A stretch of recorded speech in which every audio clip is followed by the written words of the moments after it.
साफ दिखाई दे रहा है कि इन्हें किसी कौम की फलाह या किसी कम्युनिटी की फलाह और बहबूद से मतलब नहीं है। इन्हें मतलब है देश के अंदर अराजकता फैलाने की। ये समझना चाहिए कि जो करप्शन हमारे वक्फ बोर्ड में हो रहा है उसको खत्म करना चाहिए, ना कि वक्फ बोर्ड को खत्म करना चाहिए। भाई मुसलमान ताकत में नहीं है, बहुमत में नहीं है, इसलिए सही है जो बहुमत में जिसकी लाठी उसकी भैंस। बिल्कुल होगा हमला, क्यों नहीं होगा हमला, बिल्कुल होगा। कई जगह इलीगल ज़मीन बताई जाएगी, इलीगल बताया जाएगा कि यहाँ पर इलीगल ज़मीन पे मस्जिद बनी है, मदरसा बने हैं, उनको तोड़ा जाएगा। यही तो बीजेपी का काम है। सरकार नॉमिनेट करती है इसमें चेयरमैन, कमेटी का गठन सरकार करती है। ये लोगों को गुमराह कर रहे हैं और हमारे हिंदू भाइयों को भी। अभी एक मोहल्ले में जो 10 आदमी होते हैं वो ताकतवर होते हैं, तो एक एक आदमी को घेर घेर कर मारते हैं, वो मारते नहीं मारते। ख्वाजा मोइनुद्दीन चिश्ती साहब को पूरे इंडिया, पूरे वर्ल्ड में सबको, हर कोई जानता है और सभी को ये पता है कि कितना चंदा वहाँ पर आता है। लेकिन उनके नाम का एक भी यूनिवर्सिटी है, उनके नाम का एक भी हॉस्पिटल है, उनके नाम का एक भी एनजीओ है नहीं है। तो ये पैसा जा कहाँ रहा है फिर पैसा? ये उन्होंने खुलकर कहा कि इसमें मुसलमानों का भी अपना दोष है। उन्होंने आज तक इस वक्फ को सही से यूटिलाइज़ नहीं किया, उससे जो एक रेवेन्यू जनरेट हो सकता था या उसको सही से मैनेज हो सकता था वो नहीं किया। नहीं होगा तो फिर आंदोलन होगा, फिर सब सड़कों पे पब्लिक आएगी। मुसलमानों को भी सड़क पर निकलना पड़ेगा। केंद्र के वक्फ संशोधन कानून के खिलाफ आज सुप्रीम कोर्ट में सुनवाई हुई और करीब 2 घंटे की सुनवाई में सुप्रीम कोर्ट ने केंद्र से कई सवाल किए। इनमें से एक सवाल ये था कि वक्फ संपत्ति का फैसला जो है वो कलेक्टर कैसे कर सकता है, और इसके अलावा जो है 14वीं या 16वीं शताब्दी में जो मस्जिदें बनाई गई उसको कैसे रजिस्टर किया जाएगा। तो ऐसे कई तमाम सवाल सुप्रीम कोर्ट ने केंद्र से पूछा है और कल फिर 2 बजे सुनवाई होगी। लेकिन इन सब के बीच जो है हम आम जनता के बीच पहुंच गए हैं उनकी राय जानने के लिए कि जो सुप्रीम कोर्ट में सुनवाई हो रही है, अगर वक्फ कानून को लेकर के मुसलमानों के हक़ में फ़ैसला नहीं आता है तो उसको लेकर के आम लोग क्या सोचते हैं, आम मुसलमान क्या सोचते हैं। तो उनके बीच हम पहुंचे हैं, उनसे बात करेंगे। सुप्रीम कोर्ट में अगर मुसलमानों के हक़ में फ़ैसला नहीं आता है तो फिर मुसलमान आगे क्या करेंगे? मुसलमानों के पास और चारा क्या है? विरोध करके भी देख लिया और पार्लियामेंट में भी विरोध करके देख लिया, वहाँ से पास हो गया। अब सुप्रीम कोर्ट में लगभग 25 से 30 पिटीशन दायर की गई है अलग अलग संगठनों की तरफ से, अलग अलग लोगों की तरफ से।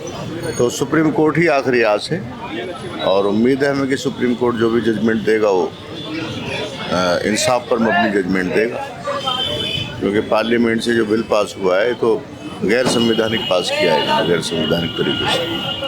तो संविधान की सबसे असल पेड़ तो सुप्रीम कोर्ट ही है, तो सुप्रीम कोर्ट पे भरोसा नहीं करेंगे तो और कहाँ जाएंगे। लेकिन जो मध्य प्रदेश में मदरसे के साथ हुआ है वो मदरसा रजिस्टर्ड भी था, क्योंकि वहाँ कोई मदरसा बोर्ड है नहीं, उनका जो है रजिस्ट्रेशन भी था एमपी गवर्नमेंट से, लेकिन इसके बावजूद इन्होंने तोड़ा। तो उनकी तो असल में कोशिश ही है कि हिंदुस्तान से जो मदारिस का निज़ाम है ख़त्म हो जाए। वो मदारिस के ही खिलाफ है। वक्फ संशोधन जो बिल लाए हैं तो वो इन्हीं चीज़ों से लेकर आए। उन्हें पता था इस बात का कि मदारिस को सपोर्ट वक्फ से मिलती है, मसाजिद को सपोर्ट वक्फ से मिलती है। बहुत सी ऐसी मसाजिद हैं जिसके अंदर दुकानें हैं और थोड़े थोड़े किराए पर चल रही हैं, उनसे किराया वसूल करके जो है मस्जिद के अखराजात पूरे किए जाते हैं। अब ये उस पर जो है करप्शन का और इसका बहाना लगा के जो है इन चीज़ों को हड़प लें, जो इनकी मंशा है। क्या लगता है सरकार की क्या मंशा ये कानून लाने का?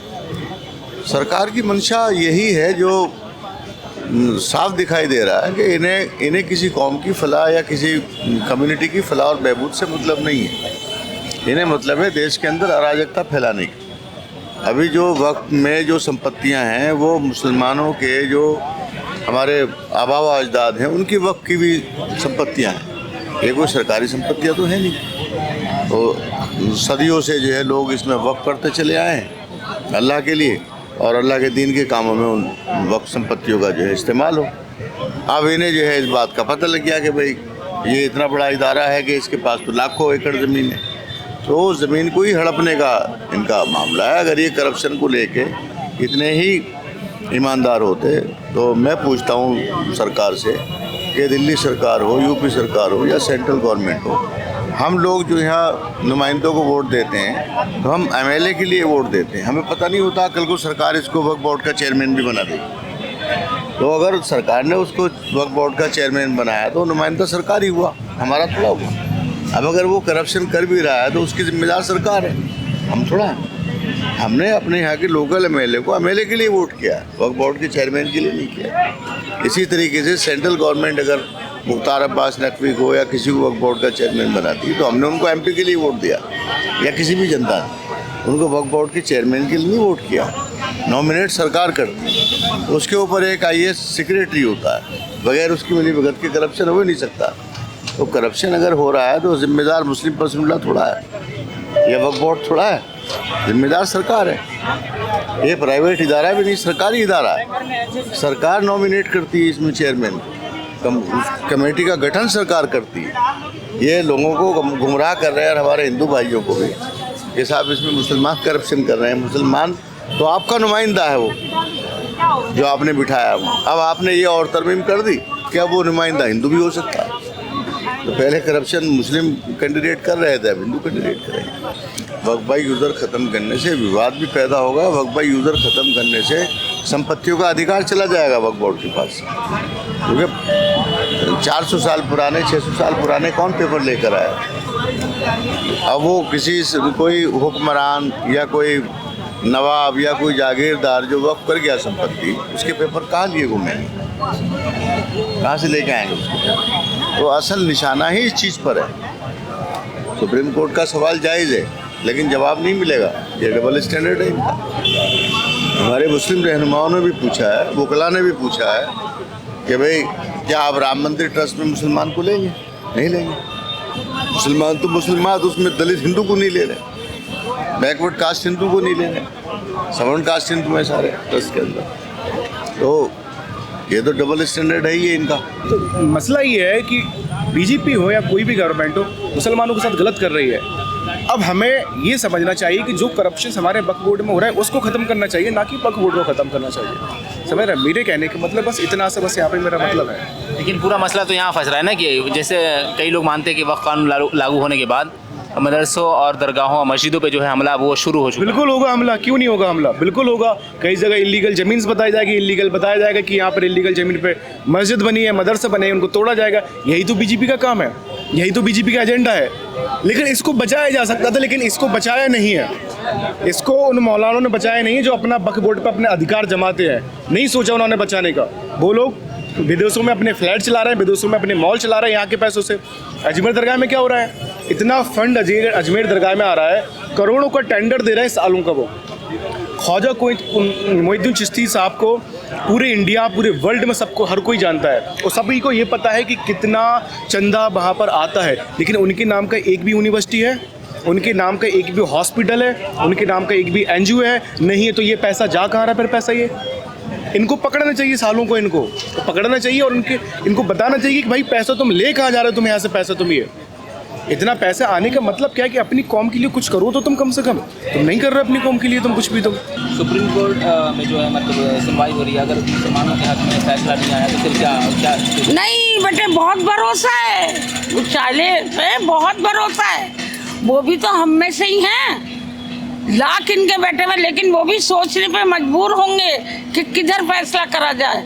कुछ ना कुछ तो उसमें छेड़खानी हुई है, ऐसा तो नहीं है बगैर छेड़खानी के बनाए होगा फैसला। नहीं होगा तो बेटे आंदोलन होगा, फिर सब सड़कों पे पब्लिक आएगी, देखा जाएगा, उसके लिए भी तैयार है।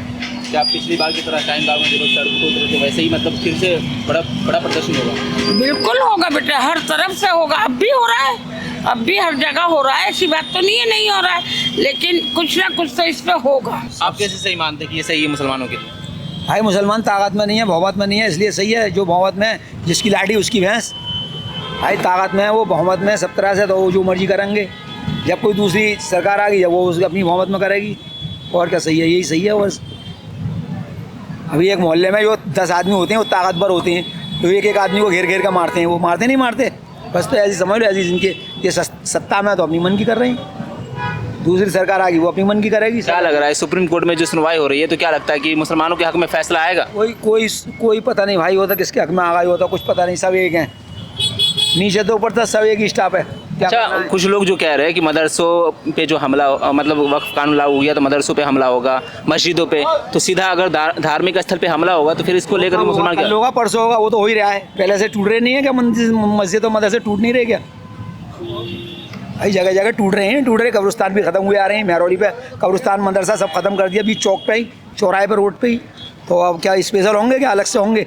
वो तो हो ही रहा है भाई जो हो रहा है। और एक वीडियो आया है, राशिद जो कश्मीर के एमपी हैं, उन्होंने खुलकर कहा कि इसमें मुसलमानों का भी अपना दोष है। उन्होंने आज तक इस वक्फ को सही से यूटिलाइज़ नहीं किया, उससे जो एक रेवेन्यू जनरेट हो सकता था या उसको सही से मैनेज हो सकता था वो नहीं किया। सब लोग बैठ के पैसे खा रहे हैं, तो इसमें मुसलमानों की भी अपनी कमी है। उसके अलावा अगर जैसे स्ट्रगल करना है, आप कानून से पहले क्यों नहीं सड़क पर आए? अभी सड़क पर आके क्या करेंगे? किसान ने देखा सड़क पर आए, वो बैठ गए, डट गए, तो उन्होंने कानून वापस करवा दिया। मुसलमानों को भी सड़क पर निकलना पड़ेगा, ठीक है। और अपना जो राइट है, जो क्या कहते हैं, अपना डेमोक्रेटिक राइट है कि हम क्या कहते हैं दायरे में रहते हुए हम प्रोटेस्ट कर सकते हैं, वो करना चाहिए, सड़क पे आना चाहिए। हमें जब ये सब नहीं करेंगे तो कानून कुछ नहीं, ना आपका अदालत साथ देगी, ना आपका क्या कहते हैं पार्लियामेंट साथ देगा। इसको आपको अपने स्तर पर लड़ना पड़ेगा, मुसलमानों को खुद सही होना पड़ेगा। अभी जो नासिक से खबर आई है कि दरगाह जो बहुत पुरानी थी उसको अवैध घोषित करके उसको हटा दिया गया, और साथ ही मध्य प्रदेश के पन्ना ज़िले में जो है 30 साल पुराना मदरसे को जो है तोड़ दिया गया, ये बता करके कि अवैध है और ये रजिस्टर्ड नहीं। देखिए आप, ये सब जो लोग कर रहे हैं, इनके हाथ में ताकत है। ये मतलब ये जैसे कि होता है ना कि इनके पास पूरी पॉपुलेशन है, 80 कहते कि हम लोग 80 हैं, आप लोग 20 हैं, तो ये एक जत्था लेकर चल रहे हैं और कुछ भी कर सकते हैं। ये कानून का रखवाला नहीं करते। आजकल कौन कानून को मान रहा है? कौन कानून को मान रहा है? ये मान रहा है ना सुप्रीम कोर्ट का डर है, ना हाई कोर्ट का डर है, ना मतलब डर क्या रहेगा? उन लोग अपना जजमेंट दे ही नहीं रहे तो क्या डर रहेगा? तो कोई भी कुछ कर सकता है। आजकल संभल वाले मस्जिद में रातों रात फैसला बदल जाता है, रातों रात बोल देता है कि नहीं आप सर्वे कर सकते हैं, 12 बजे रात जाके बोल देता है आप सर्वे कर सकते हैं। तो क्या हो सकता है इसमें, ये बताइए? ये कानून चल रहा है क्या? कानून नहीं चल रहा है, ये समझिए।